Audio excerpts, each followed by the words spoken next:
Well, thank you very much, and it's really a tremendous honor to be with you today, along with Vice President Pence and Mrs. Pence.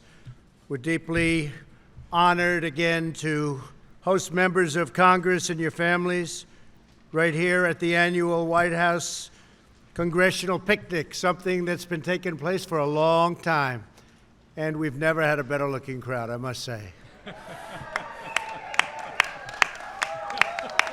Had a lot of power over the years standing on that lawn, but there's nobody looks like you.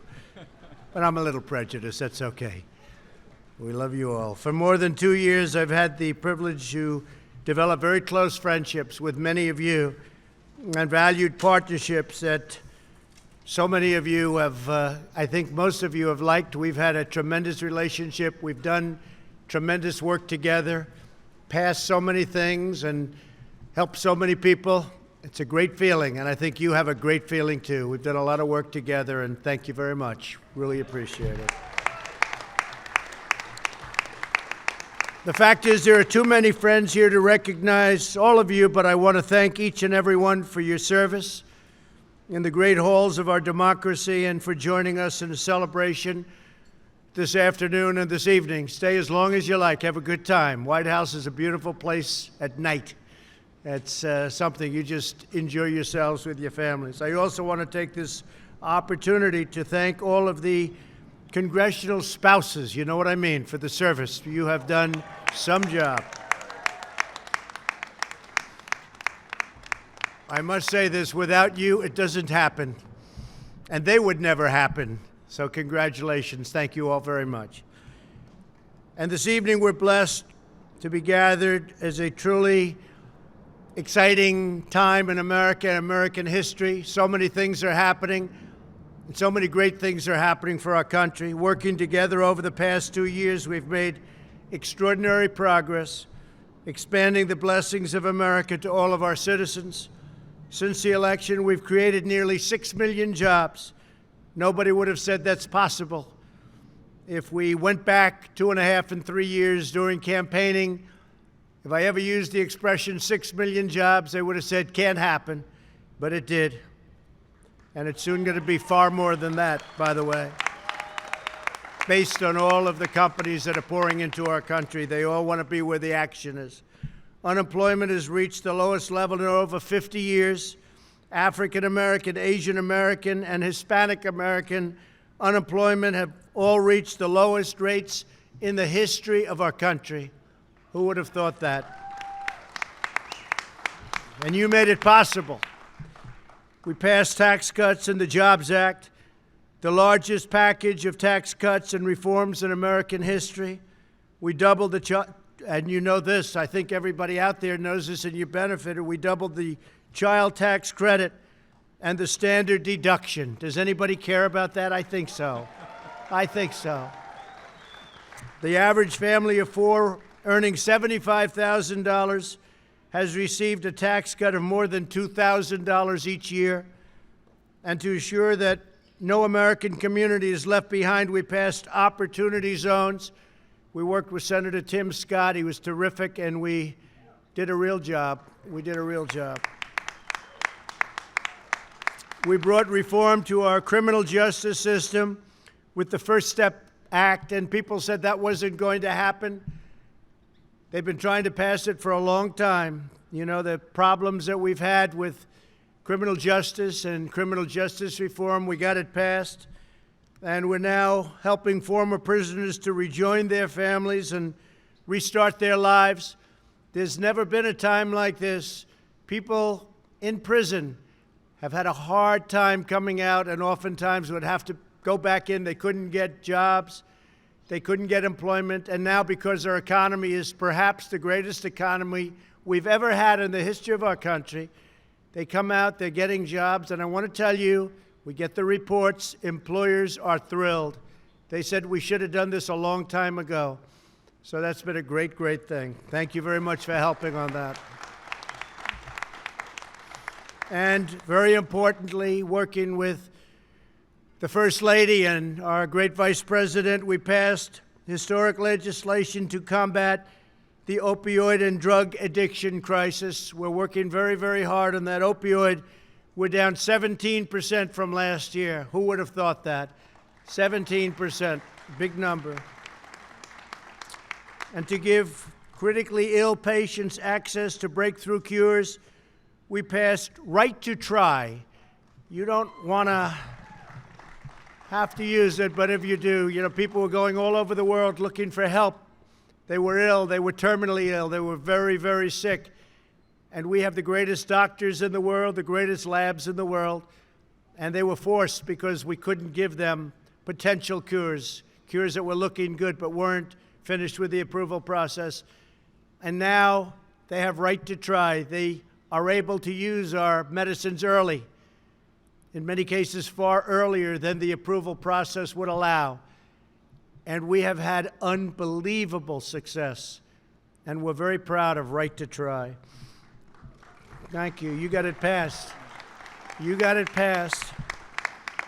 And we worked hard to spread hope throughout the heartland, helping our strong farmers and ranchers through the farm bill that we passed.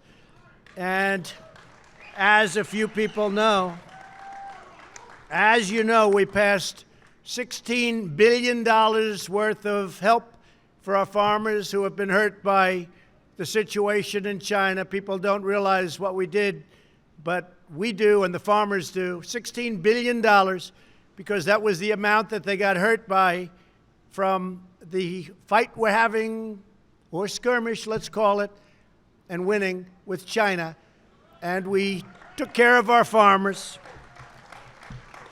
And I know our farmers are very appreciative. That hasn't happened before, but we're doing very well in our trade deals. But we have, and I tell you, I call them patriot farmers. We had a meeting in the White House. We had 25 or 26 farmers, great-looking people, by the way. And they were in the White House, and I said, well, we're going to help you, or we're going to subsidize. They said, sir, we don't want subsidy. We just want a level playing field. Nobody can do what we can do, and that's what we're giving them. We're giving them a level playing field, and maybe more than that. That's okay, too. But they just want a level playing field. We passed record funding to rebuild our great military with $700 billion last year and $716 billion this year to support our warriors and to defend freedom and our great American flag. Thank you very much for that, because that is what it's all about. And for 44 years, they tried to pass VA choice. They couldn't get it done. Our great veterans were not treated properly for a long period of time. And you notice how calm it's been. I shouldn't say this, because the opposing party or people in opposition may not like it. But you notice how calm it's been, how happy our veterans seem to be. I've never seen a period of peace or happiness by our veterans like I've seen over the last year. And to a certain extent, it's starting. We signed it about 7 months ago. VA choice, rather than waiting online for days and weeks and in some cases months, if there is a line, our great veterans can now leave the VA, go outside, get a great doctor, have whatever is necessary done. We pay the bill, and they go back, and they're happy. We're taking care of our veterans the first time. First time. They've been trying to get that passed for many, many years. And also VA accountability. If we had somebody working at the VA who was bad to our veterans, didn't treat our veterans right, maybe in some cases even sadistic. We had all sorts of things happening. There was absolutely nothing you could do to get them out of the system. And now we look at them, we say, you're fired, get out. We take care of our veterans. So these are more than political victories. These are really national victories. These are victories for our country. We had a lot of them. We could go on for a long time. We could go point after point after point. No administration in the first 2.5 years has done what this administration has done, and I thank you because you're the ones that got it done for us, so we appreciate it. Really appreciate it. So, in particular, I want to thank you for your service to our country and its citizens. That's why you were sent to Washington. You were sent to Washington to help. You were sent to Washington because you're special people, because you know how to get things done. And working together, we've gotten more done, just about, I think, more done in 2.5 years than anybody else, any other administration. You look at our first 2 years through Congress, what's been passed has been, in some cases, they call it a miracle. So I want to thank you all very much. And for this afternoon and this evening, let us put politics aside, enjoy the company of our friends, and to a certain extent our competitors, and that's okay, here on these magnificent grounds. And let us thank God for the incredible blessing of being able to call America the greatest nation in the world. And by the way, we're making it even greater. I like that. We're making it even greater. But I just want to wish you a very special thanks. You have been fantastic. The job you did is really, during the last period of time, is really incredible. And I have to say this, the people out there, we have a lot of them. We're getting close to the 350 million mark. They really respect you, and they really appreciate the job that you're doing. Thank you all very much. Thank you. Thank you. And Mr. Vice President and Karen, thank you very much. Thank you, everybody. Thank you.